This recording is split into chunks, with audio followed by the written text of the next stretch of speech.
各位朋友，相信大家都还记得吧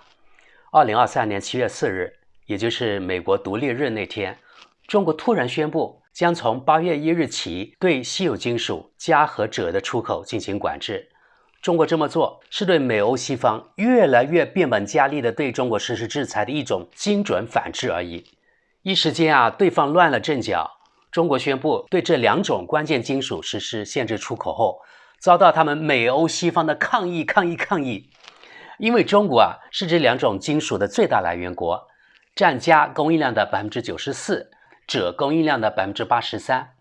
据知乎网消息，我们看这个表，2021年全球镓产量是430吨，其中中国的镓的产量就占了420吨，占比高达 97.67%， 还有5吨在俄罗斯。现在中国禁止出口了，这个美国买还是不买呢？当然，这也要人家俄罗斯愿意卖才行对不对？另外我们看还有4吨在乌克兰，不过很抱歉，乌克兰2022年产量是0，因为乌克兰的镓矿区在顿巴斯和扎波洛热，而这两个地区呢已经通过公投并入俄罗斯了。从这个表我们还可以看到日韩也有那么一丢丢产量，两国加在一起只有5吨，可能连他们自用都不够，怎么能够卖给美国或是德国这种西方国家呢？对不对？据网上信息，不保证准确2022年中国出口了镓 94.4 吨，得到了 2.4 亿元，锗出口量为 43.7 吨，得到的钱为 3.6 亿元。如果数据属实，加起来仅仅6亿元人民币，连1亿美元都不到，这是不是令人咋舌的廉价呢？为什么中国人把这种极其宝贵的稀有原材料如此廉价的卖给敌人呢？我使用敌人一词，因为西方确实把中国当成敌人来看待，所以在此我们呼吁中国有关部门一定要以此为戒，此类极具战略价值的资源得由中央统一管控，任由地方或私人企业开采以及买卖，就容易出现这种贱卖的情况。或许他们这些公司、这些个人还会被敌对势力暗地里重金收买。据知乎上的科普，提炼镓非常费力，储量及技术几乎都在中国，对西方的打击虽不至于毁灭，但会让西方的日子相当不好过。据说F-35的相控阵雷达就必须使用镓，没有镓，可能 F-35会变成活靶子呢。我们回忆一下2018年以前的这个世界，大家的日子其实还是相当好过的，但自特朗普开始便对中国打起了贸易战，后来扩展到科技战，比如美国举一国之力，以及拉拢他那些小弟举数国之力对华为等中国公司进行制裁。至此这个世界就乱了套，西方也开启了去全球化的进程，这是某些文化圈的人愚蠢的体现。我们现在看见了，他们这些人放着好好的日子不过，他们西方硬要搬石头砸自己的脚，那就没办法了。中国对镓以及锗的出口限制是中国不得不采取精准的应对措施，而这才是刚刚开始。反正即使完全不出口这两种金属，仅从账面看，区6亿元的销售额对整个中国来说甚至连毫毛都算不上，根本无关紧要，但对西方的打击几乎是致命的。这么看就对了，中国一定要让对方感到痛，他们才稍微长点记性。今天是8月1日，对西方来说这是个大限开始的日子，他们相当紧张。今天德国经济周刊对于此事进行了报道，相信从中各位会受到启发，也相信中国决策部门应该知道如何打蛇打七寸。他们不让中国日子好过，中国不应该让他们日子更难过吗？他们不是天天在喊什么去依赖脱钩吗？那中国就成全他们吧。好，各位朋友，我们来看看德国经济周刊怎么说的。来自中国的镓，中国政府动真格，德国汽车行业将面临关停的威胁。配图说明，矿业企业家卡尔·波帕尔在尾矿堆上，尾矿中也含有镓。从今天起，中国对镓和锗实施出口限制。镓尤其是德国无数高科技产品不可或缺的材料。据科学家称，在绝大多数情况下都没有替代材料。卡尔·波帕尔很快就会成为欧洲和美国炙手可热的企业家。一段时间以来，这位澳大利亚矿业企业家一直在格陵兰岛勘探各种矿藏，他在寻找稀土。在一次与投资者一起考察他最感兴趣的项目时，他偶然指着格陵兰岛南部一个废弃矿山的尾矿堆说：“那里有家啊。”波帕尔说，如果可能的话，他希望明年在这里开采这种金属。根据实验室的研究结果，每100万个岩石颗粒中约有40个加持。这听起来似乎并不多，可是从岩石中提取这种技术元素和其他金属如铜和锌是值得的，因为副产品的需求量突然增大。镓是稀缺的，从今天起它可能变得更加稀缺。8月1日，一项新的规定在中国生效。根据这项规定，中国政府可以酌情限制镓的出口。今后这种金属和锗的出口都必须经过中国国家批准。这对无数行业来说都是一个名副其实的问题。目前西方国家使用的镓约有 90% 来自中国，而这种金属在各种高科技应用中都是不可或缺的。从现代汽车到卫星，从军用雷达到智能手机，所有这些都离不开镓。德国希根大学高频技术和量子电子学教授 Peter Harry Bolivar 波利瓦尔解释说，镓非常重要。镓主要以2种化合物的形式使用，碳化镓和砷化镓。他说，如今后者被用于制造激光器和高频元件，例如用于移动电话分配站或卫星通信的元件。这是一种应用非常广泛的材料。光学和电子学中不可或缺的材料。镓有2个独特的特性，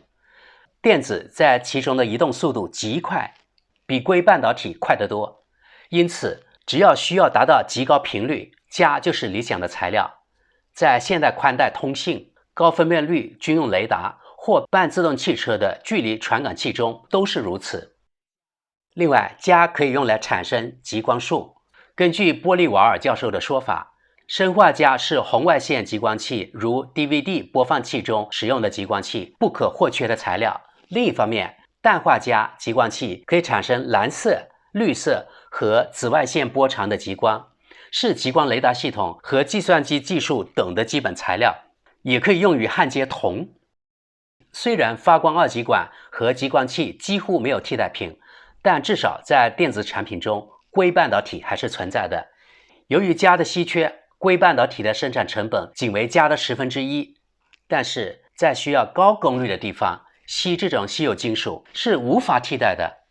如今，镓也是高性能太阳能电池，如航天中使用的太阳能电池不可或缺的材料。硅在光伏领域的大众市场中占据主导地位，但硅太阳能电池的效率仅为 25%。而用镓制成的太阳能电池的效率则远远超过 40%。在航天中，重量和空间是最重要的因素，因此它们是必须的。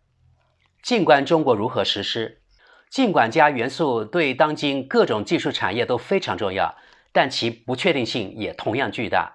隶属于德国联邦经济部的联邦地球科学与自然资源研究所 BGR负责监控镓市场的马伦·利特克表示，北京的政权希望发放出口许可证，但这对出口意味着多大的延迟？中国政府是否会限制出口数量？也有可能完全没有影响，利特克说。因此，现在许多德国公司暂时对这些限制故作轻松。英飞凌公司年初才在美国收购了一家氮化镓的生产商，该公司为电动汽车、服务器、太阳能和风能发电厂、智能电网电路和锂电池管理系统，生产所谓的功率转换半导体。由于美国没有自己的储备，该公司需要从国外获得原材料供应。不过，该公司现在表示，我们不能就个别材料发表任何声明。英飞凌原则上奉行多元采购战略，与不同地区的供应商保持供应关系。但是如果最终 90% 的材料都来自中国，那么在紧急情况下，这可能无济于事。尽管如此，英飞凌还是比其他公司更容易摆脱窘境。这是因为氮化镓通常只作为厚薄层蒸镀在半导体晶片上，这一层只有1微米薄。玻利瓦尔解释说，而砷化镓晶片的厚度是它的500倍，即半毫米。镓的短缺也会影响到车灯制造商海拉或欧司冷等公司，德国汽车工业也会受到影响。据海拉公司的消息来源称，该集团并不直接购买镓，而是以 LED 芯片的形式进行加工。当中国在7月初宣布限制措施时，该公司立即联系了其供应商，这加工者带来巨大压力。西根大学教授波利瓦尔表示，德国汽车工业的安全、通信和测距雷达技术也将受到影响，因为这些技术需要高频电子元件。巴伐利亚雷达制造商亨索尔特公司更是如此，该公司的武器装备技术是典型的高频系统，因此需要大量的砷化镓。由于使用了镓，雷达可以在更高的频率下工作，这直接影响到雷达的分辨率。雷达越早识别敌方的巡航导弹，就能越快地发射防空导弹，保卫更大的区域。亨索尔特公司发言人说，目前我们没有发现供应商有任何供应问题，但我们正在就可能采取的预防措施进行密切交流。我们不想对供应短缺的影响做任何猜测。现在许多德国公司都从萨克森州的一家中型公司弗莱贝格复合材料公司 Freiberger Compound Materials 获得镓初级产品。该公司主要提供成品晶片，目前全球镓消费量的大约 10% 是通过这家公司获得的，而它的镓几乎全部来自中国。我的客户对此一点也不放松，现在有大量增加库存的订单，整个行业都非常紧张。总经理哈茨几天前告诉路透社记者，弗莱贝格复合材料公司在智能手机功率放大器用砷化镓晶片的市场份额约为 65%， 它的竞争对手主要为日本供应商、住友电工和一些较小的中国制造商。格陵兰岛 Popar 公司的镓储量是否能解决弗莱贝格复合材料公司的问题值得怀疑，但这可能是一个初步的办法。无论如何，找到永久解决方案的政治压力是巨大的。例如，绿党籍的德国联邦经济部部长哈贝克目前正在与自民党籍的联邦财政部长林德纳就建立原材料基金的问题进行争论。据德国商报报道，哈贝克希望用大约10亿欧元支持开发新的原材料来源，以减少对中国材料的巨大依赖。对镓来说，这是迫切需要的。好了，各位朋友，今天德国经济周刊的报道就到这里，你们有什么看法呢？请大家踊跃发言，谢谢大家，我们下期见。